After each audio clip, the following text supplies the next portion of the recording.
Welcome back everybody to part 43 of Let's Play EarthBound. In this episode we are going to go through this little Sea of Eden, which I guess is probably, we're getting really deep into Ness's mind I suppose.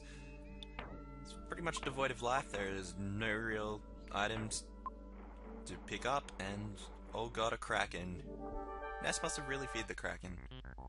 Fortunately for us, the Kraken is nowhere near as difficult as it was the first time we fought it. In saying that, well, just make sure you have the goddamn Seed Pendant and the goddamn Franklin badge, otherwise you could be in for a rough time in this place. Well, not so much the Kraken themselves, but later on you'll be fighting a boss who is actually quite difficult, and you're going to want all the PP and HP that you have for its time. But anyway, the Kraken is pretty much a carbon copy of what we faced in Scaraba, except there's only Ness now, and they do go out quite quickly. Needless to say, I think that's the end of him. I wonder if... didn't we just kill you, you silly Kraken? Whatever, we'll go again. Again, just to reiterate, no problems there. See, PSI, his little fire attack thing did nothing. Hey, I thought only Jeff would use the neutralizing powers, even though... neutralizer does not work on Sea Pendant, you stupid Kraken. Anyway, yeah, it does go out in about 3-4 rounds. That's really all there is to worry about at all. It might be a bit more difficult if you didn't come properly equipped. Oh, level 69. Isn't that fantastic? One of the greatest numbers in history. Not really, though. Just quickly max out our life.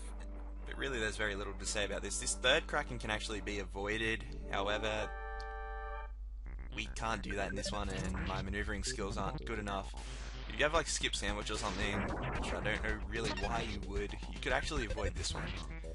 Anyway, this Kraken fight was pretty easy, just simply because I got 2 smash hits, got 2 sets of 650 damage, and just absolutely annihilated everything inside.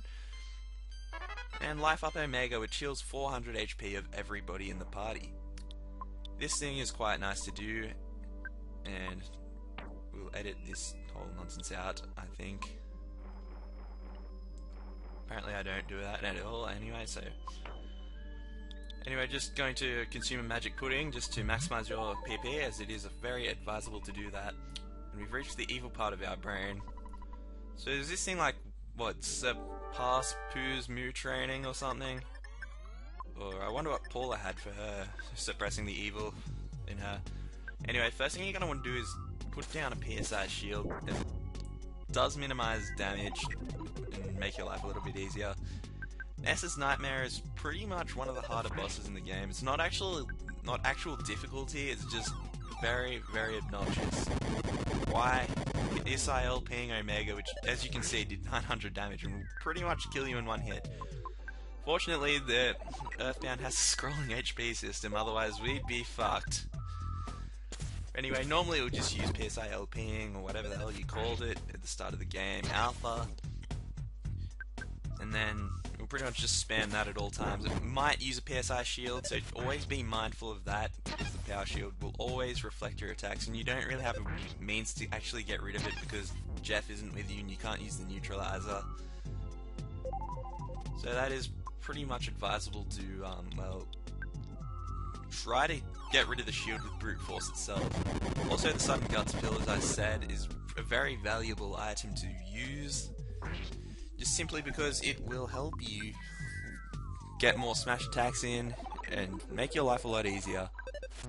Also, I advise if you get the power shield down to use the bag of Dragonite that you found back in Magicant, as this is quite helpful. Magicant anyway, or Tender Village. Use your bags of Dragonite, needless to say, if you do have them available, as they are very powerful to use, and it does chip away a lot of the HP, and it's pretty much how this fight works. And I thought we took down the Money statue. I guess it's better than fighting 3 Krakens all over again and just repeating bosses. Don't know, Ness really must be legitimately scared of those Krakens though. And that PSI shield beta thing is just really annoying, because it really just makes life much more annoying. Also, if it does use PSI Life Up Beta, it can also use Flash, but Sea Pendant, it won't really do anything because it resists all that stuff. As I was saying, if it does use Life Up, be prepared to use Life Up yourself. It will use PSI LPing Omega, which pretty much is guaranteed to make your life miserable, and if you don't use life up quick enough, you're dead. And you're going to be going backwards. I think you go all the way back to Bloody Magicant, or the start of Magicant, and you've got to start all that all over again. It's not really fun, trust me. But with that, we took down Ness's Nightmare, and we've suppressed the evil part of his mind, and we're hearing a voice. He's going to destroy us? I doubt that. So Gygus is the Antichrist or something. What the hell's the Apple of Enlightenment? I think I was told about that. Wait, me? I can save the world? Free my mind? I think I can do that. Sounds like I've been on a drug trip. And the voice in Ness's head tells us we should go to Saturn Valley so we can get something new and help that will be very valuable to our quest in killing Gygus or destroying Gygus. And that was actually Ness's voice. I don't understand if Ness was talking to himself. The world of the mind is a very crazy place. You really do not want to be in there. Anyway, also after you've beaten Ness's Nightmare, you'll pretty much get the power of all your sanctuary locations absorbed into him. As you can see, and you'll get a whole bunch of stat boosts. These stat boosts are actual stat boosts, so yeah, they will be there, and he does get a whole bunch of power from the death of everything. And he gets a whole bunch of... he pretty much gets every single available PSI spell. And he gets a crap ton of HP and a crap ton of PP as well, and with the 200,000 experience he gets. And finally he gets the power of Teleport Beta, the best spell in the game. Actually, it actually kind of is. It does save a whole lot of backtracking. Anyway, he makes the hidden powers of his own, and he becomes EarthBound.